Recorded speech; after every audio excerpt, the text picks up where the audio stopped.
What happens when a middle-aged man slaps a young black woman in public, thinking no one will stand up for her? He didn't expect her to hit back, or what the courtroom would decide next. Thanks for listening. Help more voices be heard. Like, comment, subscribe.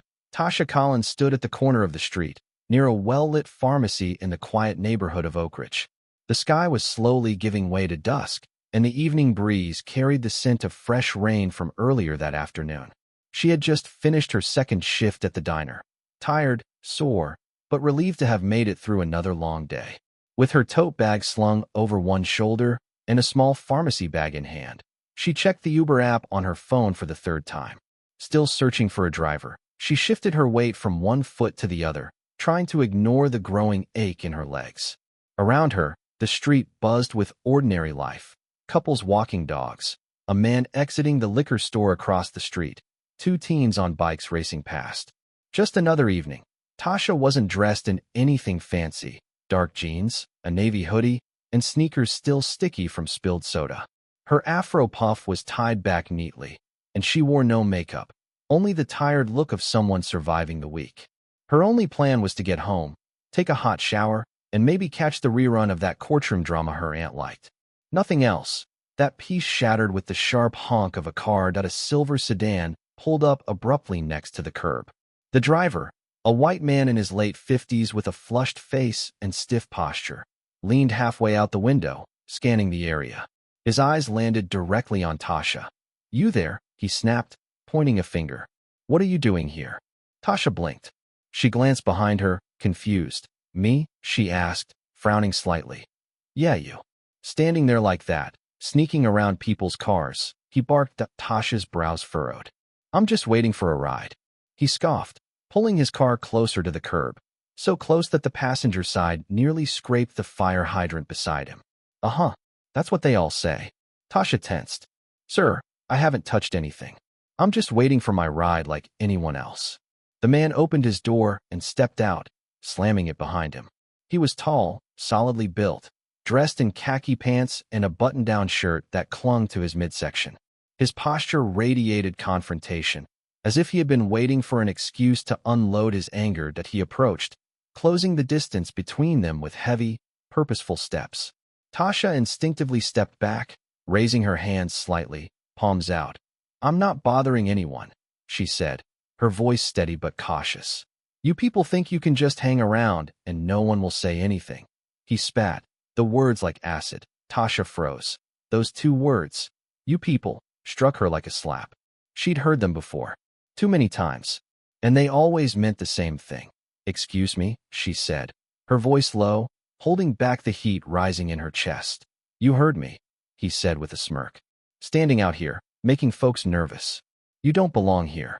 You're probably casing the place." Tasha's breath hitched. A few people walked past on the sidewalk, some glancing at the scene, but no one stopped. No one intervened. Just like always, she clenched her jaw. "I've lived in Oak Ridge for 4 years. I'm waiting for my Uber. That's all." "You expect me to believe that?" he snapped. "I saw you near that parked SUV. What were you doing?" "Trying to see if the door was unlocked."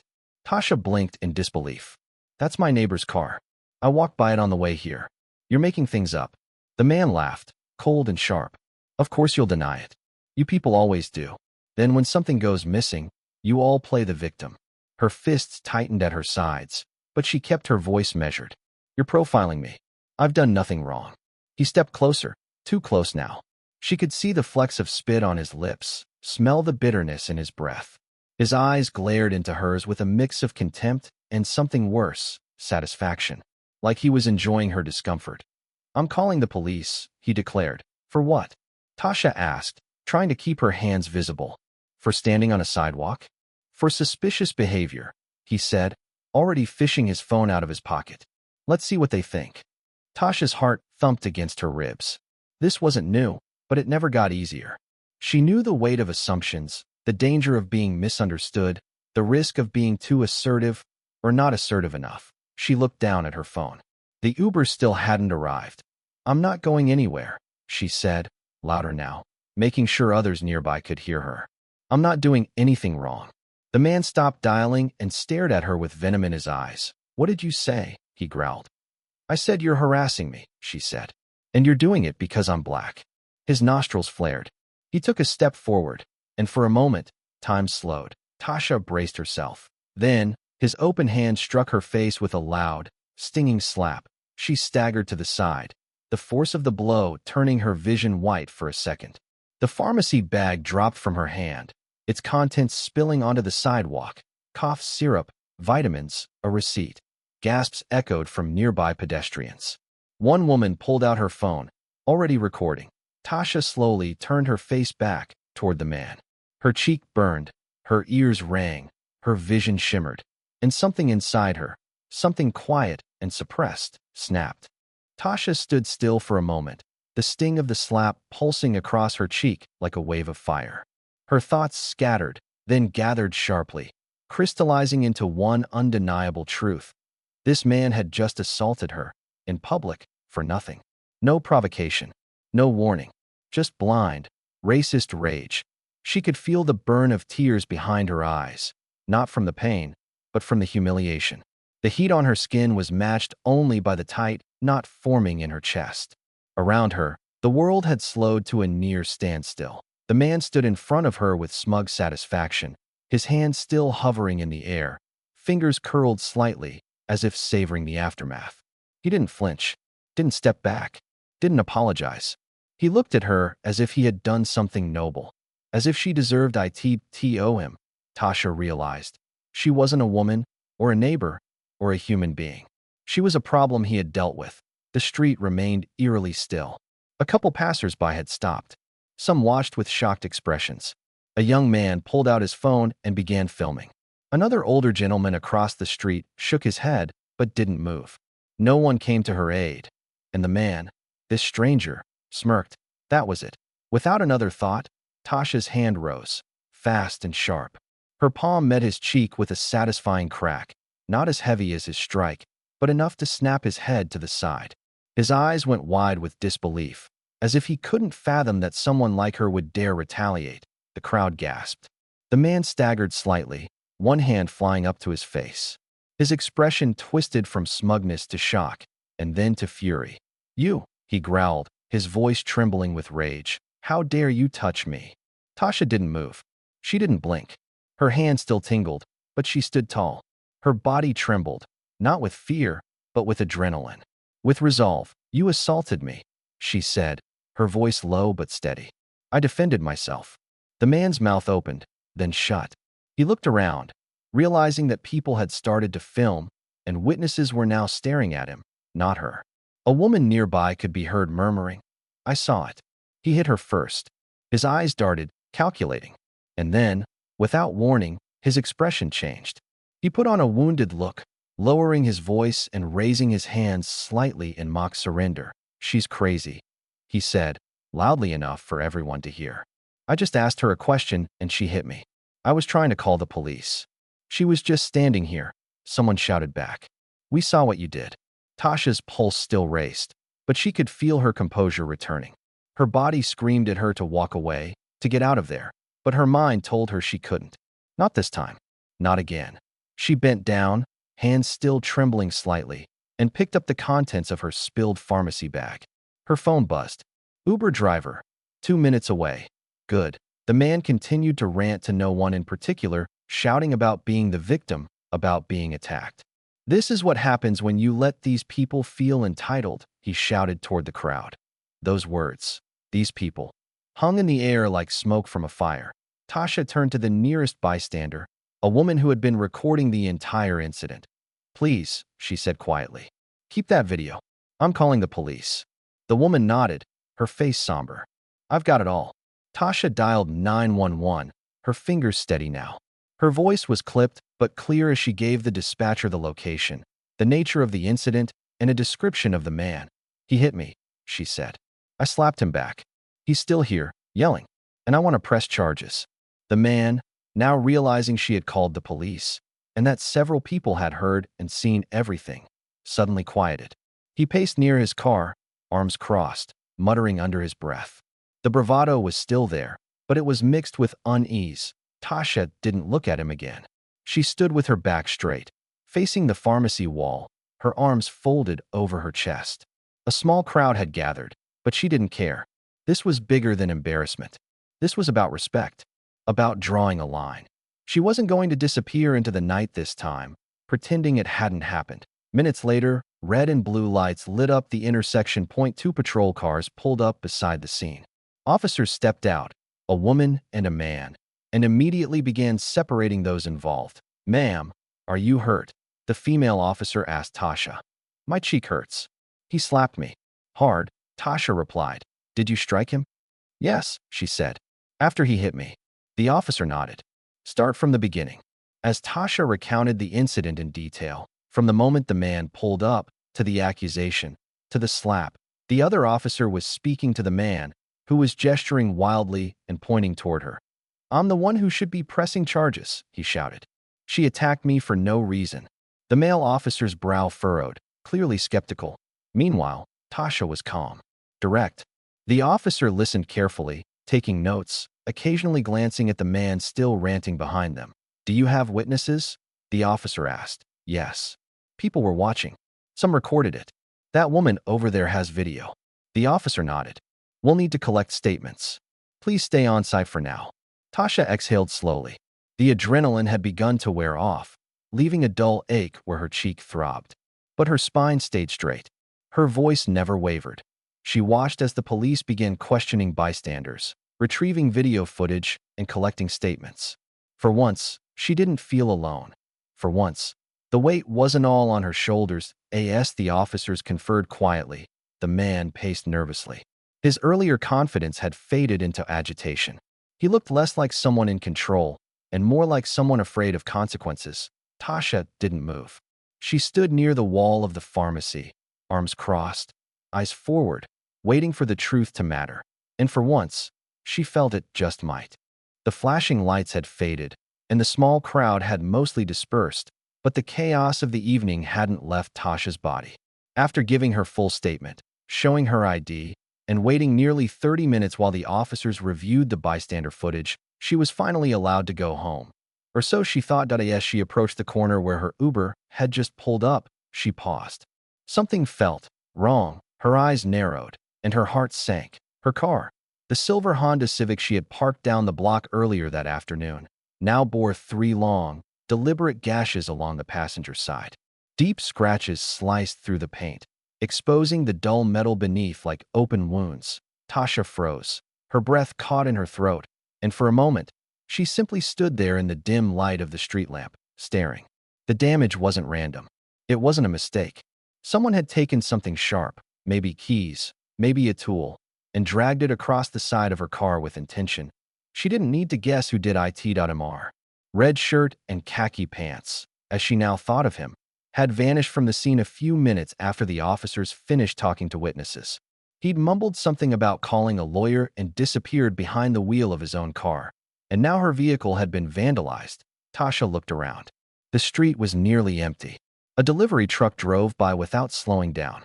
The Uber driver waiting nearby leaned slightly out his window and asked, "You okay, miss?" She nodded, numbly. "Yeah, just give me a second."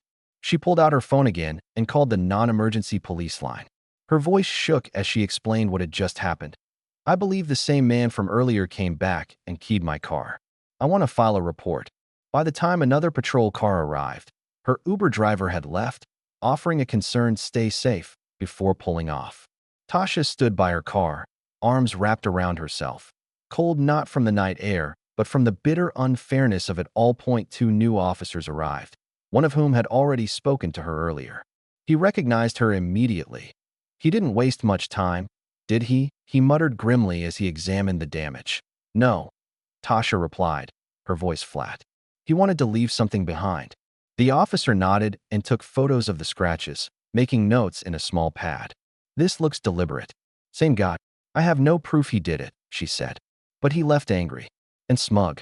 He knew I had to stay and give my statement. He had time." The officer didn't argue. He just wrote. Inside, Tasha was shaking. This wasn't just about a car anymore. This wasn't just about a slap or a confrontation on a sidewalk. This was personal.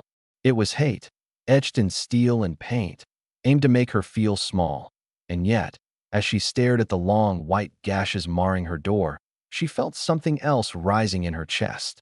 Not fear, not shame, but fury that he had taken her peace. He had taken her dignity. And now he had tried to leave a mark. A reminder. But he had misjudged her. This wasn't going to scare her off. It was going to fuel her. As the officers finished the damage report and handed her a copy, one of them asked gently, "Would you like to file formal charges against him?" She didn't hesitate. "Yes," she said. "I want to press charges for the assault and the property damage. He doesn't get to walk away from this." The officer nodded. "We'll include this in the original case file. It may strengthen your position, especially if we can find footage." "Footage?" she echoed. "We'll check with the pharmacy, nearby shops, anywhere with exterior cameras. It'll take a bit, but if he was caught near your car, that's solid evidence." Tasha nodded. "Thank you." The officer gave her a card with the case number and their contact info. "You'll likely be contacted by a detective in a day or two. They'll take over the file and move it forward." She looked down at the card. The weight of it felt heavier than the cardstock it was printed on. "This isn't the first time something like this has happened to me," she said softly, almost to herself. The officer glanced at her. "But maybe it's the last time he gets away with it." Tasha gave a small nod and managed a faint, exhausted smile. After they left, she slid into the driver's seat of her scratched car. She gripped the steering wheel, staring straight ahead, letting herself sit in the silence. Her cheeks still throbbed, her hands still trembled, but her spine, her spirit, stayed unbroken. As she pulled away from the curb and drove home, the world outside passed in a blur. Storefronts, lampposts, blinking signs, all faded into the background. She wasn't thinking about dinner anymore, or reruns, or tired feet. She was thinking about what came next. She was going to report everything. She was going to make a formal statement. And if it went to court, so be it. This wasn't over. Not by a long shot. 2 days later, Tasha sat inside the small, fluorescent-lit interview room at the downtown precinct. The air was dry and stiff, the walls beige, the chairs metal and cold. She had barely slept since that night. Her body was still sore, but it was her mind that was worn thin from replaying the slap, the stares, the vandalism, the feeling of being exposed and alone in front of strangers. But she wasn't running. Not this time. A detective, a tall, middle-aged black woman named Detective Nia Freeman, sat across from her with calm, observant eyes and a steady demeanor that immediately gave Tasha a sense of quiet strength. "All right, Tasha," the detective said, clicking a pen and opening a folder. "I've reviewed the preliminary reports, the damage documentation, and I've seen the footage submitted by the bystanders. I need you to walk me through the entire incident in your own words." Tasha exhaled slowly and began to speak. She described how she had just gotten off work, how she was waiting for her Uber near the pharmacy, how the man had pulled up and immediately started confronting her. She explained his accusations, the racism in his voice, the way he stepped into her space and struck her across the face. She paused when she got to that part. The detective didn't interrupt, just waited. "I hit him back," Tasha said quietly. "I wasn't thinking. It wasn't revenge. He hit me, and my body reacted. I didn't hit him as hard as he hit me. I just didn't want to feel helpless." Detective Freeman nodded slowly. "You don't have to apologize for defending yourself." Tasha blinked. "Even if I struck back?" "Especially then," Freeman said. "You didn't initiate the physical violence. That's clear in the witness videos." Tasha felt a small wave of relief, but it was brief. "What worries me," she said, "is that he's already twisting the story." Freeman raised an eyebrow. "I saw online, someone posted part of the footage, and in the comments, I saw what looked like his account," Tasha explained. "He said I attacked him unprovoked. He said he was just trying to protect the neighborhood." Freeman's face hardened. "Well," she said, flipping through a few pages, "he already filed a counterstatement. He claims you were aggressive from the beginning, that you were yelling and gesturing threateningly before he ever raised his voice." Tasha scoffed, her voice rising for the first time. "That's a lie. I didn't even move toward him. I didn't yell until he hit me." "I believe you," Freeman said firmly. "But you need to understand, men like this often rely on control of the narrative. And unfortunately, that strategy sometimes works. He's presenting himself as the victim of an angry, irrational woman. And if race enters the courtroom, he'll try to turn it into a distraction." Tasha nodded slowly, her jaw tense. "I knew he'd try to flip it." "He also claimed you damaged your own car," Freeman added, looking annoyed. Said maybe you did it for attention or to build a case against him. That made Tasha laugh bitterly. So I slapped myself, keyed my own car, and called the police to frame a man I didn't even know? Exactly, Freeman said with a tight smile. The story falls apart under even light scrutiny. But that doesn't mean we let our guard down. We need to keep every fact airtight. Tasha sat straighter. I want to testify, she said. If it goes to trial, I want to stand in court and tell the truth. Freeman studied her for a moment, then nodded. Good. We'll support that. Over the next 2 hours, Tasha worked with the detective and a legal assistant to write her official affidavit. Every word mattered. Every detail. She included the phrases the man used, especially "you people, casing the place, don't belong here." She described the slap in clear, unflinching terms. She recalled the crowd, the reactions, and the damage to her CAR.AS. She signed the final page. Her hands felt stiff. But inside, something had shifted. She wasn't just reacting anymore. She was moving forward. As she left the station, Detective Freeman walked her to the door. We're submitting your full statement to the district attorney. If charges are filed, you'll be notified. In the meantime, stay alert. And keep copies of everything. Tasha nodded. Thank you for believing me. Freeman gave a knowing smile. I've seen too many like him. But I've also seen women like you win. Outside, the sun had begun to dip behind the downtown skyline. The streets buzzed with late-day traffic. But to Tasha, it all felt distant. As she walked to her car, still scratched, still damaged, she noticed her reflection in the window. She looked tired, but she also looked unshaken. Inside her, rage still flickered, but beneath it, there was something firmer. Not just pride, purpose. She started the engine and drove home, determined to prepare for whatever came next, even if it meant standing before a jury that might not look like her or sympathize with her. This man had chosen the wrong woman to attack, and now he would find out just how much strength she had left. The courtroom was cold, too bright, and painfully silent. Tasha sat at the plaintiff's table beside her attorney, her hands resting motionless in her lap. Her palms were slick with sweat, though her face was calm. She had told herself again and again to be still, to be strong, to be undeniable. Across the room, seated stiffly beside his own lawyer, was the man who had slapped her in front of strangers, who had vandalized her car, who had called her a threat and a criminal simply because she stood on a sidewalk while being blacked. He wasn't smirking anymore. His name, Charles Kent, had finally been uttered in open court. He looked smaller now, less composed. His face was pale, jaw clenched tight. He hadn't made eye contact with her once. He kept his eyes fixed ahead, like someone hoping none of this was real. Tasha hoped he stayed in that discomfort for every second of the trial. The opening statements had passed quickly. Her attorney, a sharp, clear-spoken woman named Dana Shore, laid everything out with measured force. The unprovoked aggression, the slap, the slurs, the property damage, the video evidence, and the witness statements. This is not a case of misunderstanding, Dana had said, steady and deliberate. This is a case of racial profiling, public assault, and intimidation. Ms. Collins did not provoke violence. She endured it. She defended herself. And now she's here to demand accountability. Charles's lawyer took a different route. He painted his client as a concerned citizen, a man on edge due to recent car break-ins in the neighborhood, someone who made a poor judgment in a tense moment.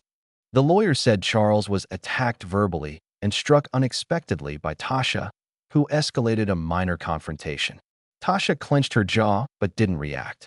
She had expected this. She also knew what was coming next.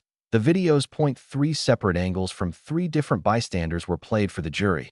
The footage was grainy but damning. Charles could be seen stepping aggressively toward Tasha. His voice, elevated, aggressive, included the words, "You people," and "You don't belong here." The slap landed loud and clear on the recording. The moment when Tasha slapped back also appeared, not with rage or wild violence, but calm resolve. In one of the clips, a bystander's voice was heard. She didn't do nothing. He hit her. Even the jury flinched slightly at the slap. Tasha watched Charles's face as the footage played. He looked hollow, trapped, as if watching his own downfall in real time. And in a way, he was. When Tasha took the stand, the courtroom quieted even more. She sat upright, spoke clearly, and answered every question. She told the jury about the night of the incident, the words Charles had used, the way his voice made her feel, like she didn't belong in a city she'd lived in for years. She described how she had tried to remain calm, how she had tried to walk away, how the slap had shocked her more than anything she'd ever experienced. She didn't cry. She didn't yell. She just told the truth. "I didn't slap him to hurt him," she said simply. "I slapped him to say, 'You can't do this to me.'" During cross-examination, Charles's lawyer tried to provoke her. "Is it fair to say you could have walked away?" "I tried, but you didn't leave. He blocked my path." "Did you raise your voice?" "I spoke firmly. That's not a crime." "Do you believe your reaction was appropriate?" "I believe being hit in the face in public isn't something anyone should have to endure quietly." Silence. The defense rested its case shortly after. Charles declined to testify. His lawyer said it wouldn't be necessary. Everyone knew why. The video had already done enough damage. The next morning, closing statements were briefed. Tasha's attorney focused not just on the physical events, but the emotional harm, the humiliation, the fear, the way hate had worn a disguise of neighborhood safety. "Ms. Collins didn't fight because she wanted to," Dana said to the jury. "She fought because she was forced to. And today, she asks you not for pity, but for justice." After deliberations, the jury returned that afternoon. The entire room held its breath as the foreman stood and read the verdict. On the count of assault, we find the defendant guilty. On the count of property damage, guilty. Tasha closed her eyes. She didn't smile. She didn't clap. But she breathed. Deeply, freely, for the first time in days. Charles sat motionless, as if he hadn't heard it. His lawyer touched his shoulder gently, whispered something. He didn't react. The judge thanked the jury, issued a restraining order, and scheduled a sentencing hearing. Outside the courthouse, a few journalists waited. Not many, but enough to catch photos and ask questions. Tasha didn't stop. She didn't need the headlines. Justice wasn't in the story. It was in the outcome. But as she reached the sidewalk, a woman approached her, maybe in her 20s, with headphones hanging from her neck and tears in her eyes. "Thank you," the woman said softly, "for not staying quiet, for standing up. I saw the video. I've been through things too. I just wanted you to know you weren't alone." Tasha's throat tightened, but she nodded. "Neither are you." Weeks passed. The judge sentenced Charles Kent to 90 days in county jail and ordered restitution for the vehicle damage. He was also required to attend an anger management program and complete diversity awareness training. Tasha returned to her routines: work, errands, evenings on the couch. But something had shifted permanently. The scar on her car had been fixed. The scar on her pride remained, but it no longer bled. It became something else. A reminder that she had fought back, that silence is not safety, that truth, even when slow, still has power. And one morning, as she stood waiting for the bus again, near the same pharmacy, on the same corner, she no longer felt fear in her bones, only strength.